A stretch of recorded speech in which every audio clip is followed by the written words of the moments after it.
In this lecture, we will get little more into the depth of a stack when there is a problem, which should be helpful to understand what's happening behind the scene. Let's say we have the following file, which has the following 4 lines of code. F4 here has the previous code that we wrote before for opening the file and can generate value error and index error and file not found error and permission error and all of these errors. Now we have here a main that is calling F1, F1 calling F2, F2 calling F3, F3 calling F4. Okay? Now observe, F4 doesn't handle any exception. F3 has a catching but only for file not found. F2 has catching but only for value error. F1 has catching for index error, but observe here in line 31, it is going to raise the exception again.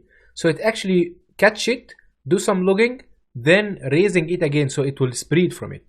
Now, there is what we call a stack unwinding. Let's say that some function 1 calls function 2, and function 2 throw an exception, raise it. The word throw is more common in C++. So raising an exception. Now there is a question here. Does it, F2, does it have a try catch or try except surrounding its location? There are 2 cases. First, no, then we have to terminate the function and removing function 2 from the stack. What if there is a try catch around it? The question is, does it have any matching type?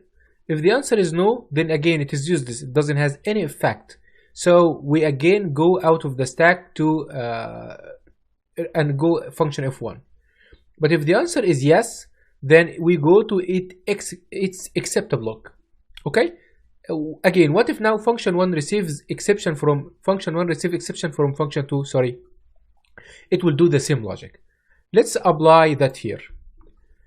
Let's say that we enter the input not exist.text and 1, which should throw file not found error. Here is what's going to happen. F4 will throw the error. Okay, this is sorry, the left side here is a summary for you. F4 throws several errors. F3 catch file not found. F2 catch value error. F1 catch index error and then rethrow it or re-erase it. Now here is on the right side what's actually happening. F4 will throw file not found error. F3 has a try catch of type file not found error. So it will catch it and is going to return -3 because I'm here in the code I'm returning -3 here and -2 here.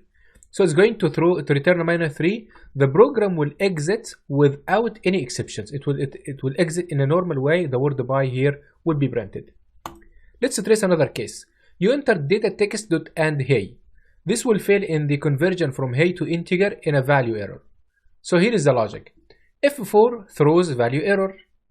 F3 can't catch it. It propagates up to F2, which means F3 will be removed from the stack and now F2 is active again. F2 catches it because it has a value error code. Now the program ends in a peaceful way. Let's trace data.text and 1000 value, which is an index error. F4 throws an index error. F3 can't catch it because it catches only file not found error, so it propagates up. F2 can't catch it because only it catches value error, it propagates up. F1 catches it, but observe, it's going to raise it again. So actually the program will end with an exception. This is a stack trace of the data1.text and 1000. Observe here, the Python here writing for you in the lower bottom, it's writing process finished with exit code 1. Exit code 0 means successful. Exit code 1 here means there is some error happening in the scene. On the other side, observe here, there is the trace back here. We have, you will notice that the F1 code error is in between of the printing, and this might not be a bit intuitive for you. Why F1 code index error isn't here in the top? Because there is something called std out and something called std error. These are 2 types of different streams. The std out is where we are printing the normal printings, and std error is a different stream we are printing the errors. So actually these are 2 different things that are printing things on the same time. So F1 code index error might be in the top, in the middle, in the end, no guarantee. They are 2 different things. We know the input stream, the output stream, and now we know about the error stream. So the errors by Python will be thrown through the error stream. And this is a stack trace here from line 36, 31, 27, 20, 13, 7. These are the bunch of errors, and here is the final error of that. I hope you today learned how what happened really if you didn't catch a specific error and how it can keep propagating up from a function to another. A few tips that would help you in industry. First of all, don't throw an exception for a normal flow. If you have something that is wrong but doesn't block your processing, you shouldn't throw an exception. When you throw an exception, you are sending a message to others, something is wrong, something is blocking. So think twice about where are you throwing your exceptions, raising them. The second thing, there is a bad habit that happens from some software engineers. They swallow the exceptions. They hide the exceptions.